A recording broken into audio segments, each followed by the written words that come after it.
Our children, our choice! When, earlier this month, Newsnight investigated the increasingly heated daily protests by parents and activists outside a Birmingham primary school, it was clear from the language being used by some campaigners that they believed aspects of relationship and sex education teaching could affect children's sexuality. You've also said that this is about indoctrination and recruitment. Do you think children can be recruited to be gay?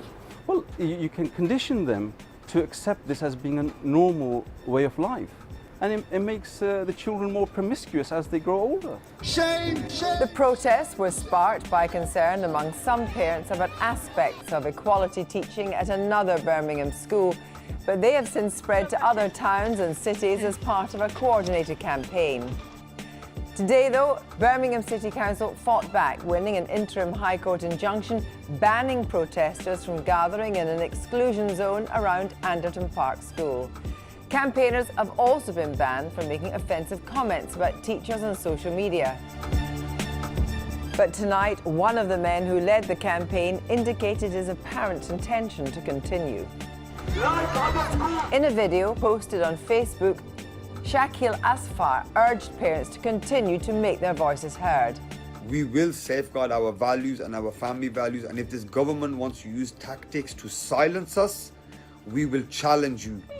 Even before today's developments, the row represented a significant clash between liberal values and religious sensitivities.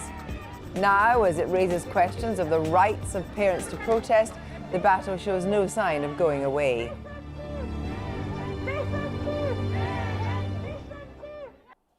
Well, tonight the Education Secretary, Damien Hinds, issued a statement welcoming the court injunction.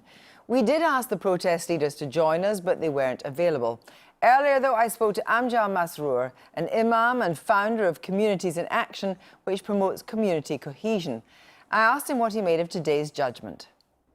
I think if you stop people from protesting, which is their legitimate democratic right, I think it's going to make things worse. We should be engaging with people. We should be sitting down and discussing and not using our sticks or the law that we have to curtail people's freedom to protest, express their views. I see a huge gap in a civilized conversation that the City Council could have orchestrated, could have steered, and could have managed, but they haven't done it. How, though, could it be easily resolved when the parents and activists are absolutely sure that they do not want any teaching about equality in the eyes of the law for LGBT people? I think the idea that equality, therefore, equals one side more equal than the other is the problem. Currently, in the narrative that we have seen, both sides need to respect that each of the sides have the right to their view. The Muslim communities who believe that sex outside marriage is not allowed and sex is only allowed within a man and a woman in a marital relationship have their right to believe that, and they have every right to teach their children exactly that. And the LGBT community have the right to believe their views, and I think there is a middle ground. The middle ground is, how do we create an inclusive narrative where we can respect each other? But we have an Equality Act of 2010. Should all children be taught that being gay is okay? You don't have to have your sexual orientation written on your forehead to be inclusive.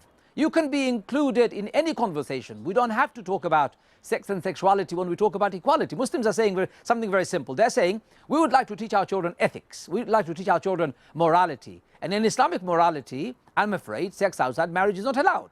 Where do we go after that? If the community outside or the LGBT community is asking Muslim community to abandon their faith, it's a big ask, and that's not going to happen.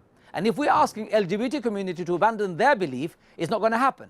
I'm here to ask, can we find a middle ground? And I believe we can. Have you told your own children then that it's okay to be gay?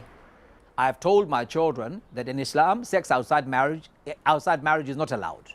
Sex is only allowed between man and a woman. So it's not okay to be gay? A responsible, according to Islam, no. And that is the fact of the faith itself. You can't get away from it, can you? I think the most important thing is to respect that view, that a faith gives that particular view, and a people, 1.8 billion people of the world, have a right to that view. You may disagree with that, of course, that's your right.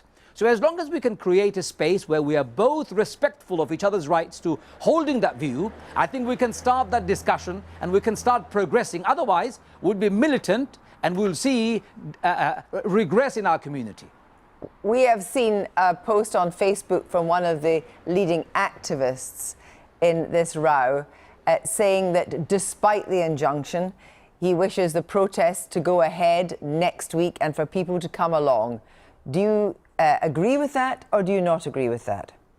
I can scream from the pulpits saying don't go to a protest. Nobody's going to listen to me. I'm just wasting my time.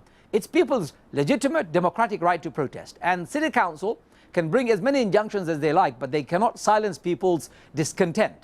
Only way we can create harmony and peace is by dialogue, by communicating, by having love and respect. And that's what's missing in the current narrative, I'm afraid.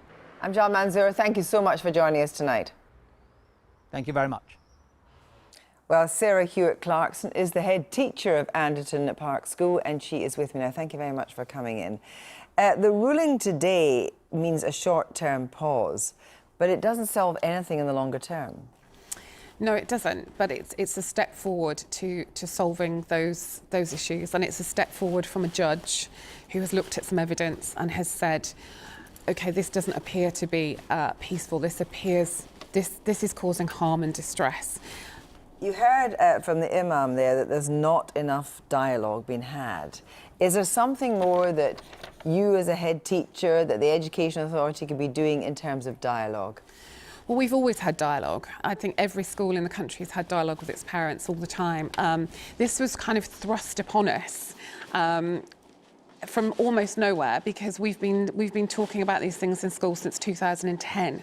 So the conversation is an odd one because it's new, but it's been thrust upon us. So we continue to talk to parents. Is there another way to deal with this, or is there just a fundamental incompatibility between religious conservatism and the law of the land? There is a way to deal with it because we all live in this country and we all abide by the rules of this land.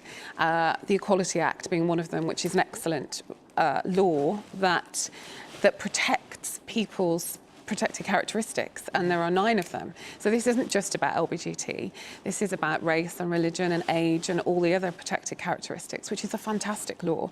And actually, when we talk to a lot of our parents who come from all over the world, they say, we've chosen to come here because we are safe and we are equal, and that's not how we felt in our own country. It's something to be very proud of in Britain. And in terms of threading these conversations through the school, are they just part of the day and daily life of the way that these children are taught in school? Absolutely. At our school, we don't have any lesson plans. We don't have a scheme of work. It's just part of our ethos. When parents start school, we get them to sign something to say they understand the ethos of our school. The Equality Act is very important to us.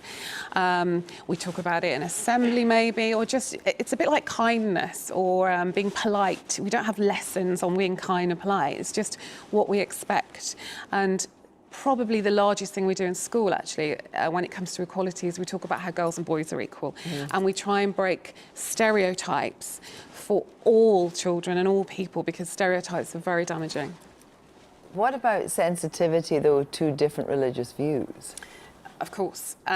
We've all taught in our school for a long time. I've been there for nearly 13 years, so this isn't new. And religious beliefs are very important to many, many of our families. And so when we talk about something like this, it's sensitive. We say not everybody believes that two women can get married or that 2 men can have a child. And talk to your parents about that at home, because they can explain a little bit more about that. But as a head teacher, do you think that you'd be in dereliction of your duty if you didn't teach what is the law of the land? Absolutely. There is a public sector equality duty placed upon me as for all public sector workers. Sarah Hewitt-Clarkson, thank you very much for joining us tonight.